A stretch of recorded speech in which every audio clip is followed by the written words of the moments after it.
దీక్ష దక్షుడు జగన్మోహన్ రెడ్డి ఆర్మూర్ పరీక్షలో కూడా పాస్ మార్కులు కొట్టేశారా? అవును, ఖచ్చితంగా కొట్టేశారు. 3వ వంతో 4వ వంతో స్పందన తగ్గినట్లు కనిపించినా పరాయిగడ్డ మీద కూడా పోరు షురూ చేసుకున్నందుకు జగన్ ప్రోగ్రెస్ రిపోర్ట్ మెరుగుపడిందనే చెప్పుకోవచ్చు. అస్మదీయులు ఆశించినట్లు, తస్మదీయులు ఆందోళన పడినట్లు తుఫాను లాంటిదేమీ అక్కడ కనిపించలేదు. చిన్నపాటి ఉరుములు మెరుపులతోనే షో ఫినిష్ అయిపోవడంతో ధైర్యం చేసి దీక్షకు శుభం కార్డు వేసేసుకుంది వైఎస్ఆర్ కాంగ్రెస్ పార్టీ. వ్యూహాత్మకంగా ముందుకు కదులుతున్న యువనేత ఈ దీక్ష నేపథ్యాన్ని ఇంకాస్త చాకచక్యంగా నడిపినట్లు స్పష్టంగా కనిపించింది. పసుపు పంట విస్తీర్ణం ఎక్కువగా ఉండే ఆర్మూర్ బెల్ట్ ను దీక్షా వేదికగా ఎంపిక చేసుకోవడంలోనే జగన్ సమయస్ఫూర్తి కనపడిందంటూ అనలిస్టులు మార్కులేయడం మొదలైంది. మద్దతు ధర పాతాళానికి పడిపోయి కడుపు మంటతో రగిలిపోతున్న పసుపు రైతు జగన్ దీక్షకు వద్దన్నా బాసటనిస్తాడన్నది ఆ విశ్లేషణ చెప్పే సారాంశం.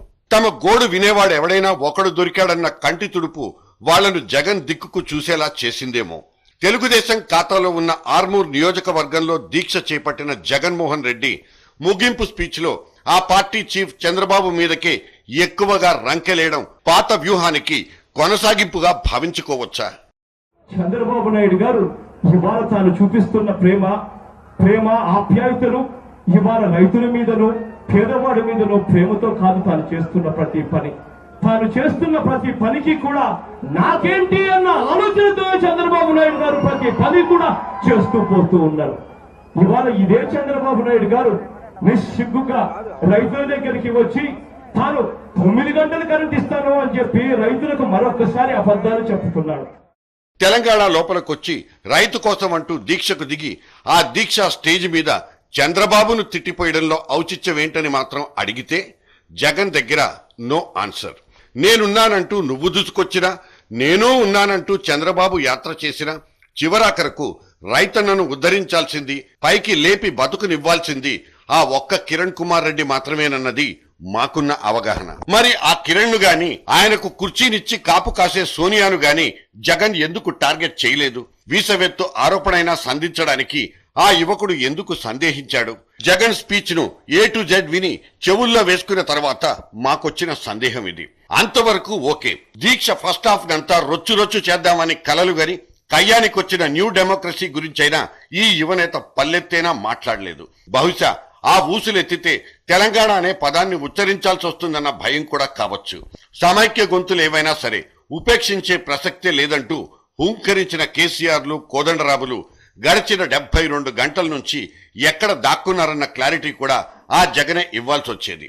అత్యంత అనర్గళంగా వ్యూహాత్మకంగా ఉపన్యాసం ముగించిన జగన్ అంతకు ముందు అమ్మ అసెంబ్లీ క్యాసెట్ ను అడపాదడపా ప్లే చేయించి జనం దగ్గర అమాయకపు ఫేస్ పెట్టి ఎక్స్ట్రా సానుభూతినైతే సాధించుకున్నారు.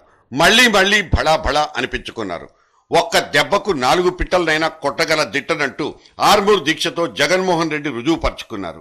సెంటిమెంట్ ప్రస్తావనే లేని 25 నిమిషాల జగన్ ప్రసంగం మాత్రం పార్టీలోని తెలంగాణ లీడర్ల గుండెల్లో పచ్చి వెలక్కాయ పడేసింది. అవును, ఇచ్చేది తెచ్చేది మనం కాదని తెలుసు. ఇచ్చేవాళ్లను తెచ్చేవాళ్లను అడ్డుకోబోమన్న ఆ రొటీన్ డైలాగ్ నైనా జగన్ రిపీట్ చేయాల్సింది.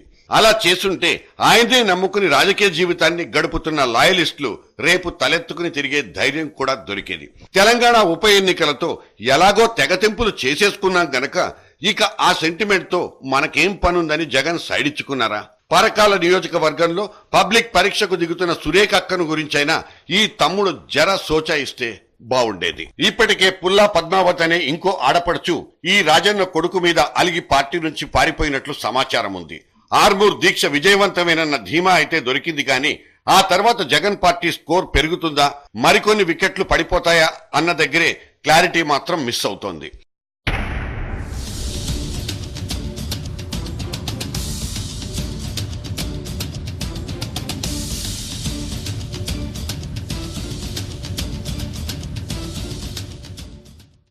జగన్ నిశ్శబ్దంలో కుట్రలాంటి శబ్దమేదో వినిపిస్తోందని అనుమానించే వాళ్లకు బాబు వైఖరి మాత్రం కొంత స్పష్టతనిచ్చింది. మొన్న ఓరుగల్లో జరిగిన బల ప్రదర్శన లాంటి బహిరంగ సభలో చంద్రబాబు కోడిగుడ్ల దెబ్బలు భరించి మరీ తెలంగాణ మీద తన వైఖరి వెల్లడించి వెళ్లిపోయారు. రాష్ట్ర విభజనకు వ్యతిరేకంగా మాట్లాడలేదు, మాట్లాడబోను అంటూ స్లోగన్ ఇచ్చిన చంద్రబాబు ఒక అడుగు ముందుకేసినట్లే కనిపించారు. ఈ స్టేట్మెంట్ 2 కళ్ల సిద్ధాంతానికి అతీతమైంది కాకపోయినా తెచ్చుకుంటే తెచ్చుకోండన్న క్లారిటీనిచ్చి ఎర్రబల్లి బ్యాచ్ కి బాసటగా నిలబడ్డారు చంద్రబాబు. బాబు టూర్ తర్వాత తెలంగాణ తెలుగుదేశం కూటమికి బూస్ట్ తాగినట్లు రెచ్చిపోతోంది. రెట్టింపైన ఉత్సాహంతో చిత్తశుద్ధి పెంచుకునే క్రమంలో పడిపోయింది తెలంగాణ టీడీపీ గ్యాంగ్. ఉరితాడు ఎపిసోడ్ నుంచి తెగ గొంతు చించుకుంటున్న మోత్కుపల్లి గులాబీ దండు నుంచి ఎదురుదాడి ఎదురైనా జబ్బ చరుస్తూనే ఉన్నారు. తెలంగాణ కాజ్ కోసం ఆత్మహత్య చేసుకున్న అమరవీరుల కుటుంబాల్ని వెంటేసుకుని కేసీఆర్ మీదికి చూపుడు వేలు ఎక్కువ పెడుతూనే ఉన్నారు. అవసరమైతే జోలు పెట్టైనా సరే అడిగి పిల్లలు కాపాడుకోవాల్సిన బాధ్యత మా మీద ఉన్నదని ఈ సందర్భంగా తెలియజేస్తా ఉన్నాం. ఇప్పటికైనా కేసీఆర్ కూడా సవాల్ చేస్తా ఉన్నా, ఎన్నడైనా వీళ్ళతో ఒకసారి మాట్లాడాలా? ఒక్క రోజైనా వీళ్ళ కుటుంబాలు ఏమైనా ఆలోచించావా?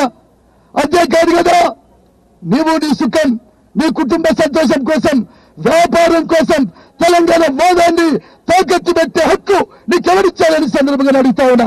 అందుకని రాబోయే కాలంలో తెలంగాణ గురించి మాట్లాడే హక్కు నీకు లేదని కూడా ఈ సందర్భంగా తెలియజేస్తా ఉన్నా. కాబట్టి మీరు కేసీఆర్ చేసినటువంటి మోసాన్ని తెలంగాణ ప్రజలు అర్థం చేసుకోవాలని ఈ సందర్భంగా నేను చేతులెత్తి దండం పెడతా ఉన్నా. వేడి చల్లారే లోపలే చలి కాసుకోవాలన్న దూకుడు తెలంగాణ తెలుగుదేశాన్ని ఉరకలెత్తిస్తోంది. కరుడుగట్టిన సమైక్యవాదిగా పేరున్న వైఎస్ఆర్ ను, ఆయన పేరును, ఆ పేరును వాడుకుంటున్న జగన్ ను బద్నాం చేయడమే లక్ష్యంగా ఎర్రబెల్లి అండ్ దేవేందర్ గౌడ్ ప్రణాళికలు రాసేసుకున్నారు. జలయజ్ఞం ఒక బూటకమన్న ఉపశీర్షికతో చేవెళ్ల నుంచి పాదయాత్రకు ప్లాన్ చేసింది తెలంగాణ తెలుగుదేశం. కోడిగుడ్ల తయారీలో మునిగిపోయిన కేసీఆర్ అండ్ కోదండరాంలకు ఇదొక తాజా సవాల్. మేం పుట్టింది పెరిగింది రైతు కోసమేనంటూ తెగ ఆయాసపడిపోతున్న ఈ నాయకులందరూ సదరు రైతుకు బతుకునిస్తారన్న భరోసా మాత్రం కనిపించదు. అకాల వర్షానికి నిండా మునిగి నాశనమైపోయిన వరి కుప్పలు ఒకానొక అన్నదాత గుండెను ఛిద్రం చేసిన ఈ దృశ్యమే అందుకు రుజువు.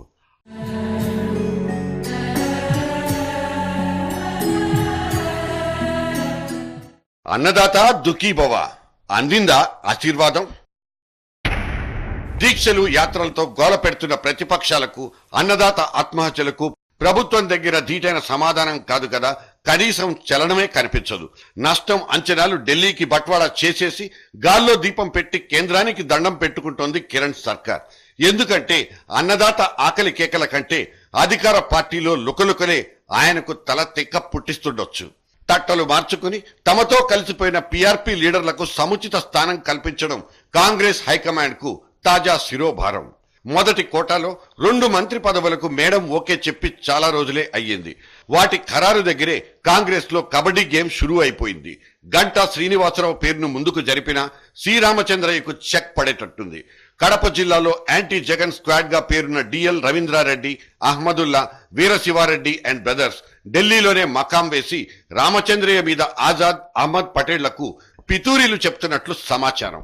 విలీనమైన తిథి నక్షత్రం తిరగబడ్డదో ఏమో, మెగాస్టార్ది మూగరోధనే అవుతుందని బయట నుంచి సెటైర్లు పడుతున్నాయి.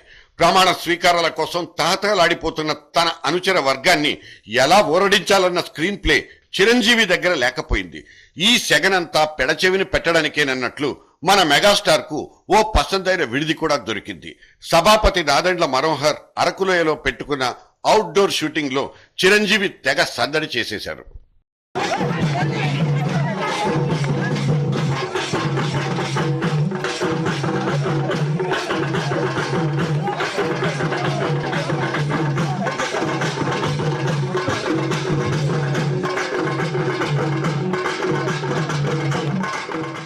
ఈ గంతుల సంగతి సరే సరే, ఫస్ట్ టైం ఎమ్మెల్యేలే చీఫ్ గెస్టులుగా స్పీకర్ ఏర్పాటు చేసిన ఈ మినీ అసెంబ్లీ మీద అనేకానేక అనుమానాలు పొడుచుకొచ్చి మీడియాను పుష్టికరం చేసేశాయి. కొత్త శాసనసభ్యులకు స్పెషల్ క్లాసులంటూ నాదెండ్ల గారు లెక్చర్లిచ్చినా లోపల జగన్ మీదున్న ధ్యాసను తుడిచిపెట్టడానికి బ్రెయిన్ వాష్ జరిగినట్లు వార్తలొచ్చాయి. పార్టీలో తను ఒక పవర్ సెంటర్ అన్న సిగ్నల్స్ కూడా నాదెండ్ల గారు జారీ చేశారా? సభాపతిగా mister smooth but politically hardcore అంటూ అల్లికలు కనిపించాయి. స్పీకర్ ముదిరితే సీఎం అవుతారా? ఏమో, ఊహాగానాలకు హద్దులుండవు మరి.